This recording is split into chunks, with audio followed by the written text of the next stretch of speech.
boo déggee sëriñ bi nu mu waxee maanaam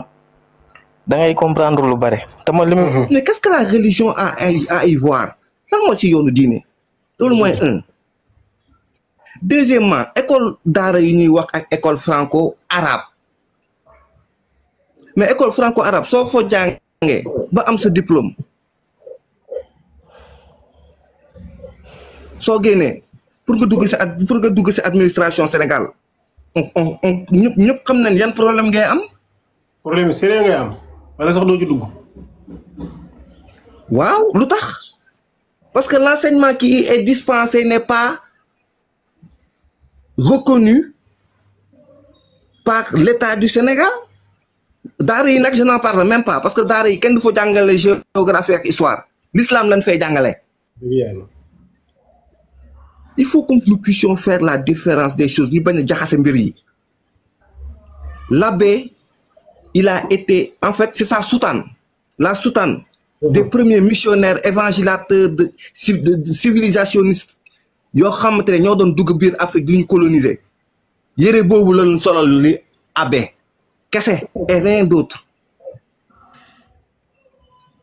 La mission naka lañ ko doon wooyee dans le temps les missions évangéliques civilisatrices. les missions évangéliques. mais ban civilisation la ñuy jàngal la civilisation da def taatu nen mais ñoo bañ parce que ñoom seen diine bi sax daf ko tere tamit il faut tamit que nous soyons sérieux et que nous puissions faire la part des choses man du ma sax dugg ci affaire u diine ça n'a rien à voir avec la religion xam nga lu tax. parce que gis religion catholique. religion yow gis nga religion gis nga diine sa diggante ak yow ak yàlla la yow ak sa borom. diine l'islam ak diine chrétien amul différence. that's the same amul différence. il y a pas de différence. tu vis ta religion intérieurement toi-même propre maintenant nag dañoo am ay sëriñ am ay l'abbé am ay prêtres yoo xamante ne c'est eux qui sont censés nous mettre sur le droit chemin siratal mustaqim. mais quand un l'abbé déborde et qu'il se met à parler des pantalons des gens yéen tamit on n'a qu'à se dire la vérité nag yéen tamit. dafa génn complètement ci cadre diine moom. ah oui man loolu laa bëggoon wax quoi qu'il ne faut pas tomber dans le piège qu'on nous a tendu. Ce sont les Français qui sont derrière lui. Ils l'ont envoyé en mission commandée comme d'habitude comme au XVIIIe siècle. Ce n'est pas la religion, ce n'est pas l'église. La preuve moom wax na ko moom il n'a pas signé au nom de l'église. Et ñun en tant que musulmans nous savons que l'église a une voix autorisée. Il n'a qu'à enlever la soutane na dindi soutanam wax lu muy wax. Mais il ne doit pas parler, il n'a qu'à parler au nom de Latir Ndiaye. Il ne doit pas parler au nom de l'abbé. dëgg la de moo tax ko koy tontu tamit boo ko bëggee tontu. maa ngi lay jaajëfal waaye te maa ngi lay siiw di la jaajëfal. waaw jërëjëf. non jarul tontu non grand jarul tontu on ne répond pas au coup de l'âne jarul tontu jaajëf maa ngi lay jaajëfal bu baax pour ne pas être long jërëjëf grand. merci c'est ce que je voulais dire. contribution Fall Adjara bismillah. waaw dafa am lu ma loo xamante ne bi il faut que dañ koy ñeme ñu wax ko quoi après mu jeex. gis nga abbé bi moom dafa dugg ci vie privée Ousmane Sonko wax ko lu ko neex moom tontuwul Ousmane Sonko daf doon génne cri de cœur la man laa foog ne moom la doon def quoi man loolu laa jàpp.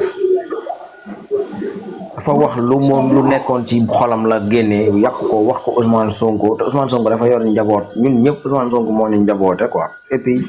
Ousmane Sonko premier ministre la Cheikh Bara Ndiaye fan la bokk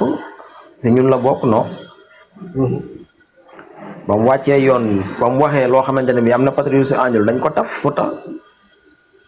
ne ko Cheikh Bara Ndiaye ni imam Dramé waxi noppi kon lan moo tax abbé bi taxaw wax Ousmane Sonko lu ko neex ma gis ay patriotes yoo xamante ne bi dañuy taxaw di xas yenn patriotes yi naan lan moo tax ñuy taf abbé bi lu tax abbé bi di wax Ousmane du dugg ci vie privée Ousmane Sonko lii mu wax ne question la buñ ko laaj mu répondre c'est lii Ousmane Sonko wax xalifa général kii sëñ Babacar Sy Mansour moo ko njëkk a wax avant Ousmane Sonko di ko wax kon Ousmane Sonko dañ ko posé question mu répondre si ak yar ak teggin waxu ci mer waxu si Ousmane Sonko dafa wax firi la ci waxee moom mu yàkkamtee tontu ba jël ay wax yu ñaaw yoo xamante ne di ko teg si kaw ñun man liir naa ak kii lettre bi liir naa ko ba mu jeex mais li nga wax léegi nii dëgg la bu ko defoon olof bu doon olof la ko def wala vidéo la ko def kon moom dina xam ni nit ñi duñ man kon boobaa amul ay cër yii de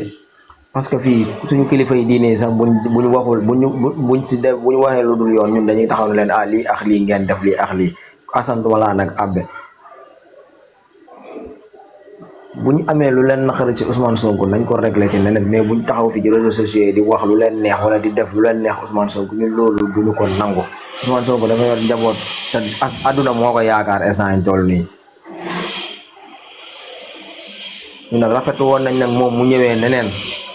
mais lii mu wax nii ça n'a rien à voir ak li Ousmane Sonko wax sax ak moom li mu bind Ousmane Sonko tontu ko dara bokku ci moom Ousmane Sonko. waaw man je voulais que les gens se fassent def analyse froide ci lettre bi waa ji wax. yow li nga lettre bi débordé na ah. wala li nga lettre bi bu baax. ñetti yoon juróom yoon kañ.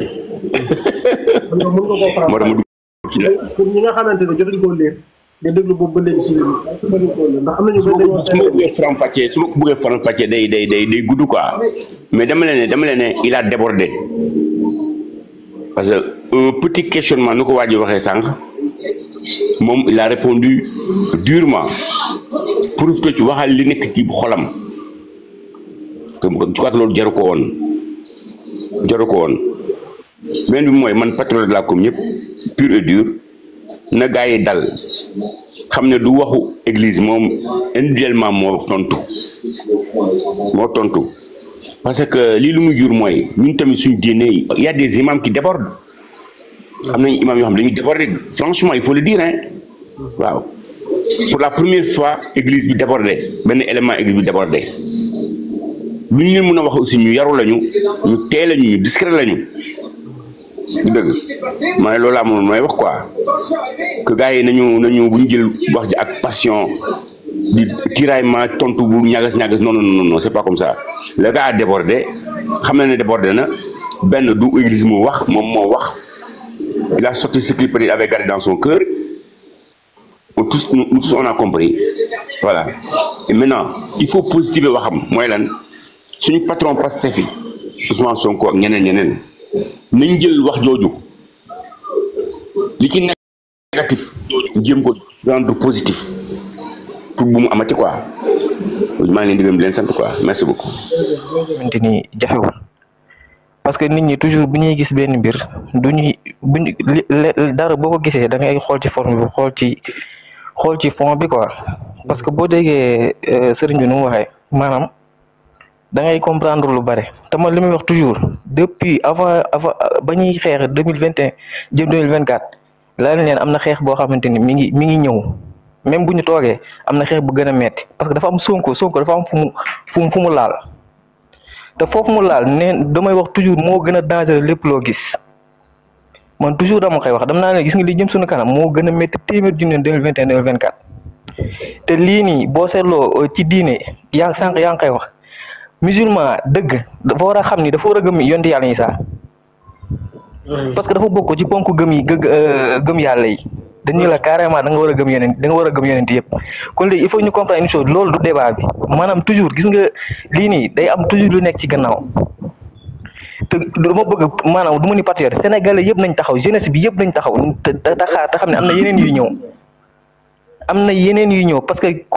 képp ku leen wax ni li président Ousmane Sonko ak président Diomaye jëm nii dina yomb jàpp leen ni dana jafe parce que fa ñu laal la te ñu laal ay ponkal lañ ay secte ay ñoo xamante ni bul comprendre te fu leen neex li ñuy fële te boo seetloo ni ñuy ñëwee di rax ci diine catholique bi noonu la ñuy raxee si musulman yi kon loolu dama bëgg jeunesse bi yëpp ñun ñu bàyyi ko xel te xam ne am na yeneen yu ñëw nañ def ndànk affaire bi du diggante chrétien ak musulman nañ ci dal te tey ci du chrétien ak musulman du ñaari kër yooyu noonu nañ ci dal bu baax a baax te comme ni ma ko waxee rek am na yeneen yuy ñëwaat parce que boo seetloo ñi ngi rappelé am na lu xalif général di Tidiane musoon wax ci affaire seen secte affaire yooyu noonu la waa France la lañ defoon dañ ñëwoon carrément deseen ay liste nit ñi ni bu ñu duggati biir France kon dañ jàpp ne affaire yi du fu am na leneen kon nañ Sénégal yi na ñëpp taxaw du ma ni waa APR du ma ni waa Pastef du ma ni waa nangam jeunesse sénégalaise nañ ñëpp taxaw te xam ne am na yeneen yi ñëw bu ñu bëggee ñun avancer jëm ci kanam am fu ñu bëgg a àgg nañ taxaw ci gannaaw ñaar ñii muy diggante Ousmane Sonko ak Diomaye nañ leen gunge ci lépp te du doon ci diine bi kase de dina doon fépp ni mu doonee si wàllum wàññi dund bi gis nga niñ ci daj si yeneen parti si yeneen yàb lépp gars yi dina métti de li si kanam dana métti loolu mais nañ nekk bolok te taxaw te buñ nangu kenn du ñu tàqale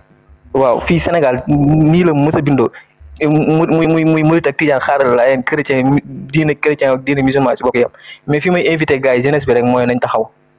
waaw nañ taxaw bu baax te xam ne am na yeneen yu ñëwaat mais toujours rek dañ lay encouragé si nii nga taxawee nii ñu ngi la ci encouragé pour jeunesse yëpp taxawee ci pour xaar li nga xam te ne day ñëwaat ëllëg loolu dong laa bëggoon attirer attention si nit ñi ak jeunesse bi pour ñu bàyyi ci xel te xam ne du affaire diine waaw maa ngi jégalu bu baax a baax.